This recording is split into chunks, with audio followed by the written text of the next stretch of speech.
Hello, everybody. Welcome to the No BS Zone with my good friend, John Daly. I hope you're not freezing out in the mountains, John. It's not bad. The sun is out, a little chilly outside, but it's been a pretty mild winter so far. Well, good. Listen, let's start out with, I just want to say a few words about the pardon before it's totally in our rearview mirror. If Joe Biden had simply said, I know what I'm about to do is controversial. I know that some of you have troubled children, but you don't have the power that I do to get them out of trouble.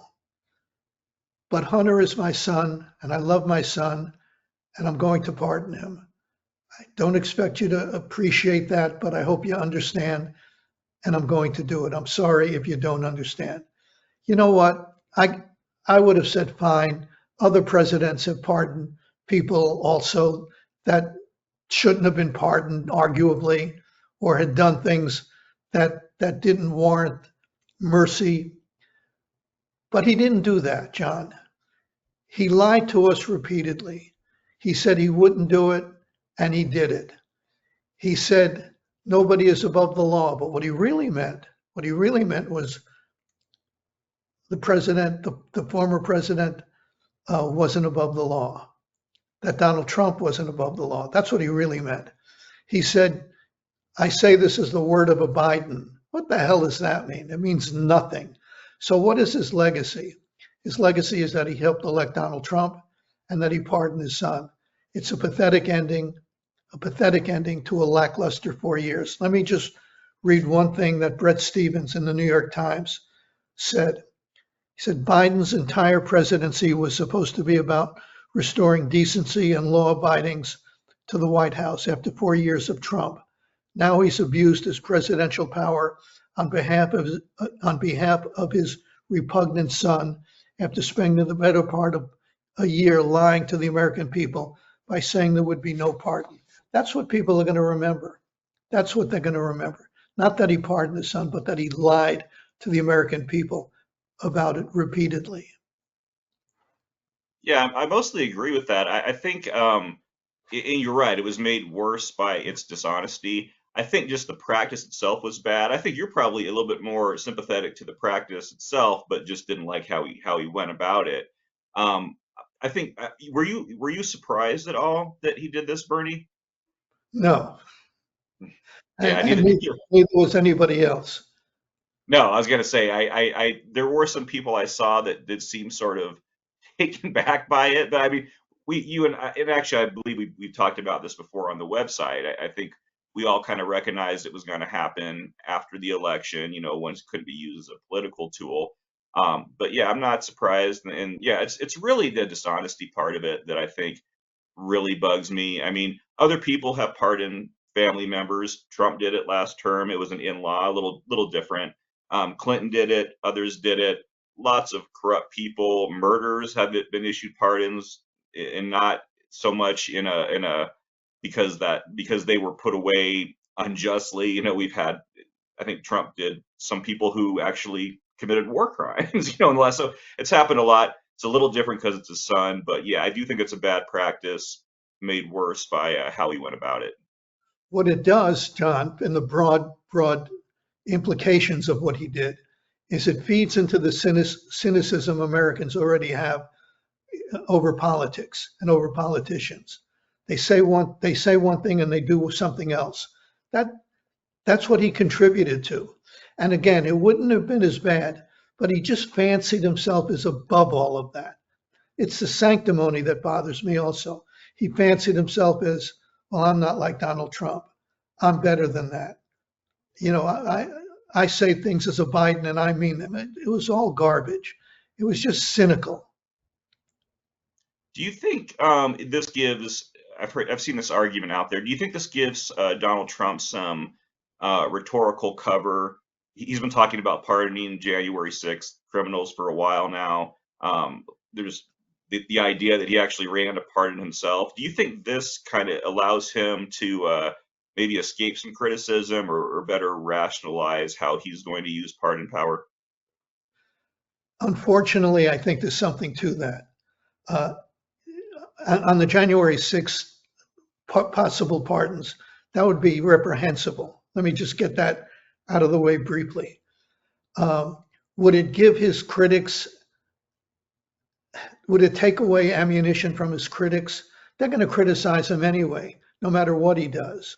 So it would make them look a little more hypocritical, criticizing Trump for doing something that their guy Joe Biden already did. But we're in a state of politics, in a state of perceptions about politics, where none of this matters. Trump is going to do whatever he does, and he's going to get criticized by MSNBC and CNN for doing it. And if he says, or his people say on Fox, yeah, but Joe Biden did the same thing or something similar, it isn't going to matter. It just isn't going to. Nothing. Here's why I'm tired of all of this, because nothing matters. People just say what they want to say and do what they want to do, and they're not embarrassed by the lack of principles or anything resembling that. I think, and one thing I wanted to ask you about too, just regarding pardons, while we're still on this topic, there's been a lot of talk in the media that going on behind closed doors in the Biden administration about preemptive pardons. This idea that Trump's going to go after some people, some political critics, Liz Cheney, Mitt Romney, Adam Schiff, Dr. Fauci. They're talking about. I'm not sure I'd call him a Trump critic, but there's obviously a lot of baggage there. What do you think of that idea? Well, we don't know that. We don't know that they did anything more than float the idea, so we don't know if it's going to happen. But right, I don't think it is, but there's been talk about it, and I was curious what your thoughts were on the idea of it. It's a terrible idea. That's my summation on that. But if I were any of the people you mentioned, I wouldn't accept the pardon. I'd say I didn't break any law. I didn't commit any high crime or misdemeanor. Well, I don't know if that's not the standard for a pardon, but I didn't do anything warranting a pardon. So to do whatever you want, Mr. Trump, but I'm not accepting your pardon. I mean, Mr. Biden, but I'm not accepting your pardon. I don't need it. I don't want it. I don't want any part of it. It's a bad idea. I agree. And I don't think it'll happen. I think if it did happen, I don't think these people would accept it. I don't think there's an actual crime that can be cited there. So I thought it was a sort of an interesting topic. Well, one final word, and if you disagree, you can hop in. Otherwise, we'll move on to the next topic. I don't even think Trump is going to go after those people. I think Trump says a lot of stupid things and then doesn't do anything about it. I mean, how many journalists were arrested during his 4 years in the White House? None. How many political opponents were thrown into jail? None. So he talks a stupid game, and then it's just talk. So I don't think there's anything to be concerned about. Let me move on to another topic. One that, with all this stuff going on, the pardon and all sorts of other things, may have escaped your attention out there. And it's important beyond Los Angeles where it happened. But George Gascón, who is known as the godfather of progressive district attorneys. Nice title, right, John? The godfather of progressive district attorneys. Served his last day in office about a week ago after being defeated by 20 points in Los Angeles County. If you could lose an election, a progressive district attorney, in a blue place like Los Angeles, you could lose anywhere.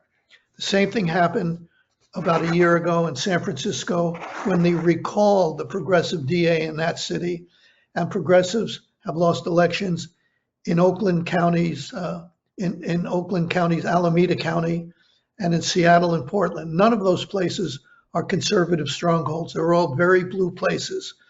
So if progressives can lose elections in deep blue places like the ones I mentioned, they could lose anywhere. Now, before anybody says, Bernie, you're being naive, Alvin Bragg is a progressive DA in Manhattan. He'll be running for re-election next year against a Republican, a woman who was a Democrat, who became an independent, and who last year became a Republican. I don't see a Republican winning in Manhattan over Alvin Bragg. It could happen. A Republican mayor, Rudy Giuliani won, Michael Bloomberg won, a Republican. Republicans have won occasionally, but it just amazes me that progressives in progressive places like Manhattan will keep electing progressive politicians. They deserve what they get. But I don't want anybody to think I'm saying because George Gascón, the godfather of progressive DAs, lost in LA, that Alvin Bragg, a similar DA in Manhattan, is going to lose there. But the message clearly is that in a lot of places, voters are tired of DAs who are soft on crime. They want order in their lives. They want to feel safe.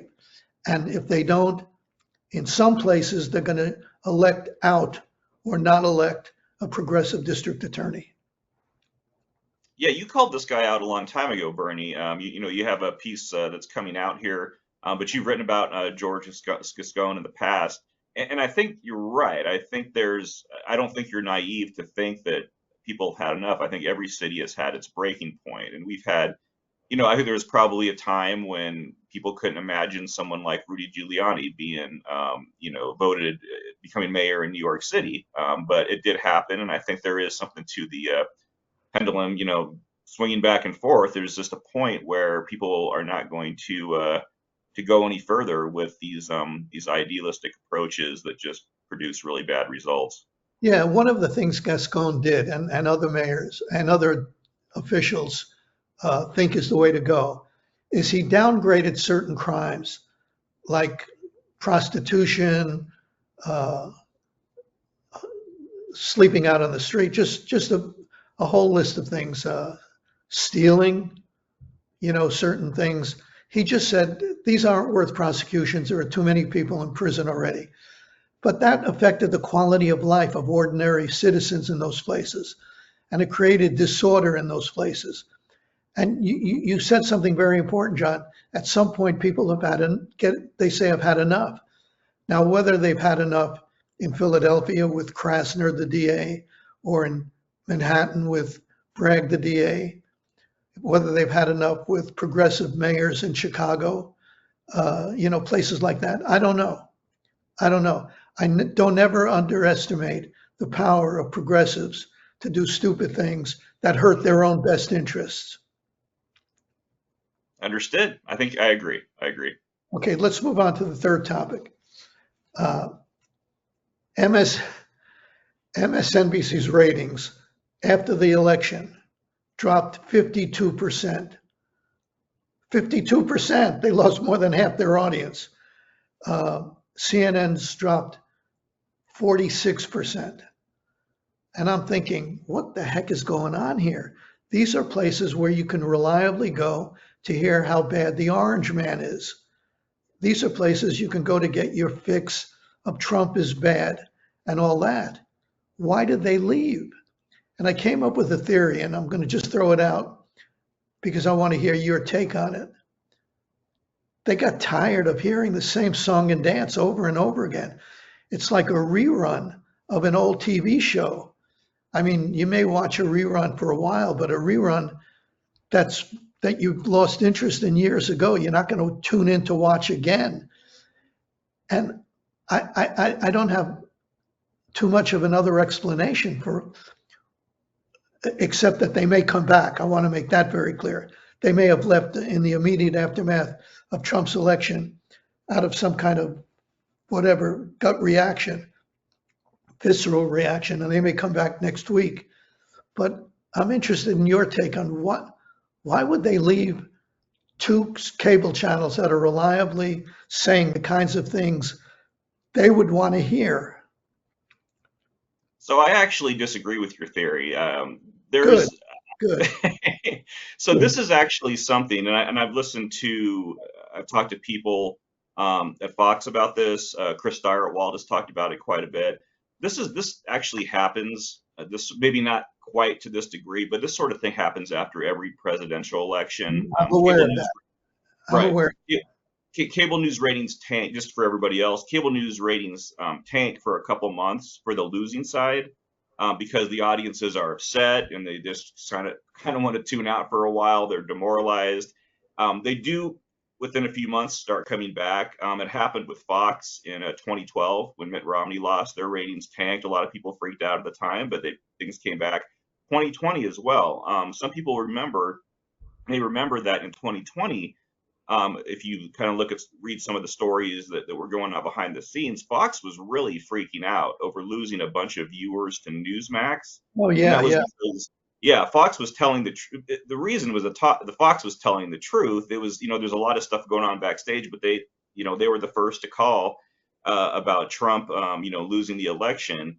And while Newsmax was really taking a different strategy, they were playing up the whole stop the steal garbage. So Fox looked at that and actually started to follow suit with what Newsmax was doing. They pulled Chris Steyerwalt and Bill Salmon off the air. They were the part of the election team. They later fired both of those guys. They started to latch on to the stolen election stuff. Whether you got Lou Dobbs doing his thing, Tucker Carlson doing his thing. In the end, both of those networks, both Fox and Newsmax, ended up having to fork over a ton of money for those lies, for entertaining that premise they knew wasn't right. But the viewers did come back, and I do think across the board, cable news has a problem just in general. It's losing viewers. A lot of it has to do with age demographics. But I think this really steep decline that you're describing is in large part attributable to that. I am willing to acknowledge, willing to acknowledge that they may come back. My question to you is, do you see no merit at all in the theory that maybe we've all reached a point? I know I have, by the way. I'm tired of watching the bickering that cable news makes its money on. I'm tired of hearing on Fox that Donald Trump walks on water, and I'm tired of hearing on the others that he can't do anything right. It's just so predictable. They play the audience for such suckers, it annoys the hell out of me. So do you think that there's absolutely nothing to the theory that maybe there's an inflection point that we're at right now? And they're saying, you know what? You told me, you kept the truth from me. You didn't tell me any of the bad stuff about Biden or Kamala Harris, and then they lost. The Democrats lost. I don't trust you. What? I don't believe you anymore. I don't trust you. You misled me. You think there's nothing to that? Well, the sentiment you're describing, you feel that way. I feel that way. Neither of us are big on cable news. I mean, I watch little internet clips from cable news, but I can't sit there and watch whether it's Fox or whether it's MSNBC. It's just insane. It has become a parody of itself. And I Exactly. always think when I tune in and I look at these things, it just boggles my mind that more people aren't seeing it the same way. So I would like to believe that your theory is true, that people have just been fed up with it. But I think there's still a solid revenue model for forcing these same stupid narratives down people's throats by throwing them the same partisan red meat. I think it's tried and true. I think it's gonna, while cable news goes through this steady decline broadly, there is still a big appetite for this stuff that I find insulting, that you find insulting. I think about that all the time. I'm like, how could people actually believe this stuff? And then I go over to my in-laws' house, who's watching Newsmax, and just just really fist pumping it when he's hearing, and I'm just like, so I don't know. I guess I'm not the best judge of what the masses are interested in. But I want to just ask again one very specific part of my question. Mm. Is it possible that they're saying, you misled us? Maybe they're not saying it out loud or in so many words, but maybe they're just, you misled us. You told us that Trump was terrible and that you didn't tell us about the border. And that was a big reason Trump won. You didn't tell us any of the stuff that you didn't think we wanted to hear. And because you misled us, we on election night, we said, wait, what's going on here? How did Trump win? We don't trust you on that. Do you think there's nothing to that very specific part of my argument? Maybe some of it's attributable to that. I think there's also an element I've written in the past about how closely I view cable news to professional wrestling. Absolutely. People turn into professional wrestling, and it's not like the old days. Back when I was a kid in the 80s, a lot of us sort of thought it was real. Thought it was, I mean, I hate saying it's fake. It's real athleticism, real dangers, but it's, people thought it was what they were getting. A lot of people thought in the 80s, 70s, what they seen, they were taking it at face value. Today, that people, the wrestling audience isn't as big, but the people that tune in are keenly aware that, they understand what they're seeing. They understand that it's showmanship. They understand that it's sports entertainment. And I think to some degree, a lot of people that turn into cable news are starting to kind of see that part of it. They don't seem to mind as much that they're being misled. They kind of, I think, at some level sort of figured, okay, I understand this is being hyped, but I really like it. I like what I'm hearing. I'm sticking with it. So I think that's part of what's going on here. So maybe that's why people are. I don't feel people are feel as offended, and that's why they're leaving. I think they're just, I think mostly what we're seeing right now, again, I always have to bring into the broad cable news decline, but I think it's really people tuning out, people just kind of sad, people are excited on the right, on the right wing. Left wings, they're sad, they're demoralized. They just kind of want to tune out. They want to enjoy the holidays for a little bit. I think that's what most of it is. If they come back, it'll be after January 20th when Donald J. Trump takes the oath of office. Okay. Now, the last topic today, all our friends out there, is something John Daly brought to my attention. John, why don't you talk about it?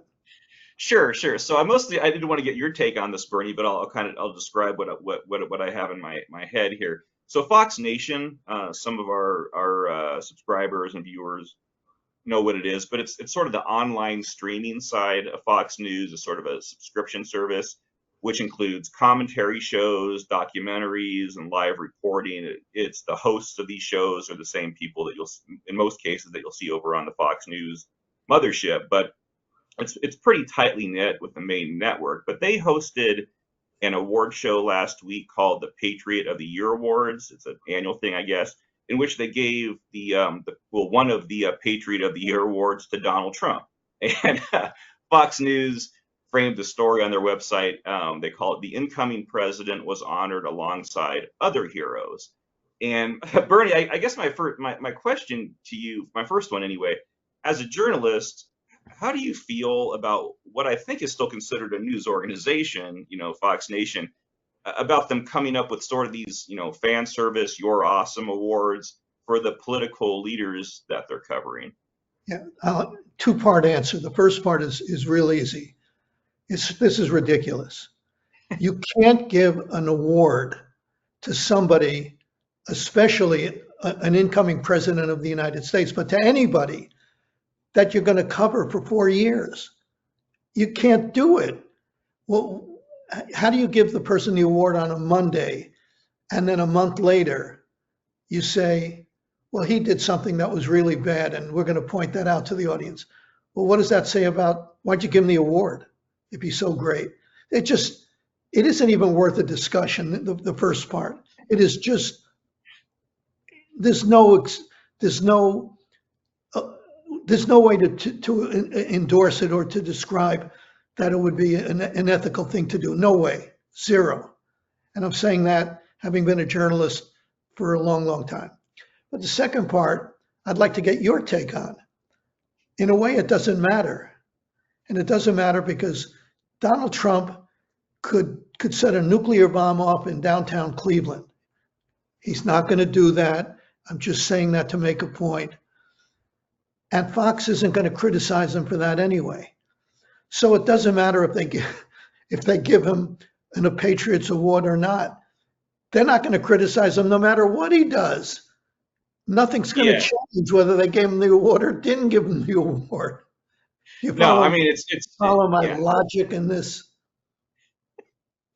No, I understand what you're saying. I agree. It doesn't matter. Like me criticizing this, you criticizing this. You would hopefully have more weight than I would, your career. But it's in the end, it's not going to matter. It's not. This is news entertainment. We go back to the sports entertainment That's, professional that's, wrestling. but that's an even bigger problem than giving him the award. Right. That, Right. I mean, it's bad enough that they gave him the award, but the fact that there's a news, big air quotes on that one, a news channel, the N in FNC is news, Fox News Channel, Right. is Yeah. tilts everything they do to make Democrats and liberals look bad, no matter what it is, and downplays or flat out ignores Trump's craziness. That's a much bigger problem than giving the guy an award. That's ridiculous. That should have never happened. But what really shouldn't happen is you shouldn't turn a news organization into an arm of the Donald Trump party. You know, conservatives are right when they say that the mainstream media, CNN and MSNBC, to use two specific examples, are arms of the Democratic Party. They showed that during the election, the last election. But Fox is no different in the other direction. Let's not fool ourselves over that. No, that's true. And it's something else I wanted to ask you about. It's a related topic, Bernie.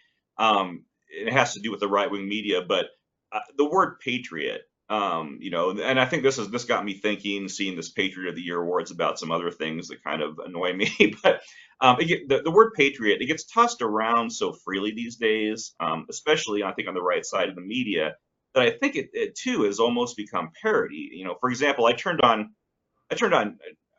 admit to doing this. I turned on Newsmax a few months ago, really just out of morbid curiosity about how they were covering a certain story. I don't remember what it was. But that's literally how they refer to their viewers, like at every opportunity, patriots. Thank you for tuning in tonight, patriots. We'll be back after this commercial break, patriots. And I think this stuff is just weird to me. I think that when you use words like, patriot and hero, just to really describe people who are part of your political tribe, who may have never actually done anything of note that's patriotic or heroic, it really sort of cheapens those terms. It's sort of an inverse how we used to, we've written about this in the past, how people have basically nullified the word racist by calling everybody racist, and now we're doing it. It's different thing, calling them something that's positive. But I feel like those words should have actual meaning. Do you have any thoughts on this, Bernie, or am I just making? No, I do. You're 100% right. Those are my thoughts. I was unaware that MSNBC is calling their viewers patriots. Oh, Newsmax. Oh, Newsmax is calling their viewers patriots. I don't even understand the concept there, except kissing their viewers' asses, hoping that they stay tuned. But I've long thought this about another word that you brought up towards the end of your discussion, and that's the word heroes. No, not everybody who does something nice is a hero. A hero is somebody who does something over and beyond what's expected of them and implies a certain risk, either physical or personal risk to their reputation, their job, or their very lives in some cases. That's a hero. And you're absolutely right. When you use these words, patriot, a hero, cavalierly, promiscuously even, they lose their meaning. If somebody's a hero because they crossed the street when the light turned green, then what's the guy who throws himself on a hand grenade to save other people's lives? What is he? If somebody's a patriot for tuning into Newsmax, then what's a person who volunteers to serve in the military and puts his other life on hold until he finishes his job in the military? What if everybody's a patriot, then the word doesn't have any meaning at all. So I'm with you totally, John. Great. Well, yeah, I think I'm glad. It helps me. I wasn't sure if I was being a little too petty with that, but it maybe I am. Not at all. Anyway, So, if anything, go ahead. I was going to say, there was one topic we had on the outline. I don't know if you want to get to it. UnitedHealthcare CEO killed. Is that something you want to talk about this week? If not, I'll edit this out later. The only thing, and it may be something I just missed, The only thing that just puzzled me during the whole coverage, once we saw his face, I must have said 1,000 times to the TV set, does he have a mother? Does he have a father? Maybe he has a sister and or a brother? Unless he was dropped in from Mars by aliens, did he ever go to school anyplace? Are you telling me nobody recognized this guy and called the authorities? Now, the authorities may have had his name, but they said at a news conference they didn't know who he was by name. I don't get that. I just do not get that. If I knew the guy from someplace or other, I'd say, that's Luigi. Yeah. And I'd call the police. I'd say, that's Luigi. But nobody, none of his relatives said, that's our son, that's our cousin, that's nobody. I could not figure that out. Am I missing something? I was surprised it took a few days. I mean, the picture wasn't perfect that they had of him, but it was pretty good. I mean, if you knew that guy, you should have been able to. It was good. It was good. Yeah, and it's especially when the amount of media coverage you got. It's not like this was just a local story. It happened in New York, so it was everywhere. But I thought what the question I had, and I saw a lot of people, and this has been talked about a lot since then. But while the suspect was still at large, there were an uncomfortable number of people, I think mostly online, but elsewhere, who were celebrating and romanticizing what he had done, seeing it as just desserts because of the, perceived heartlessness of the insurance company. Did you have any thoughts on that, Bernie? Yeah.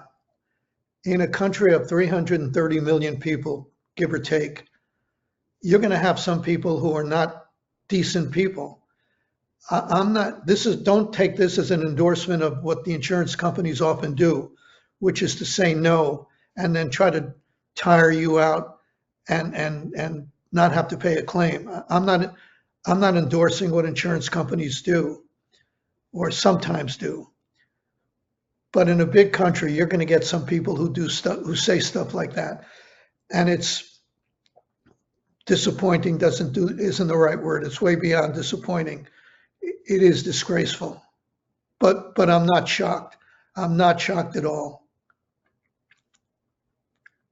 Yeah, no, and I think social media really does sort of desensitize people to acts and events that should shock the conscience, that would have at one time shocked the conscience. And I think it's, there's this immediate gratification, you get immediate reaction to saying something,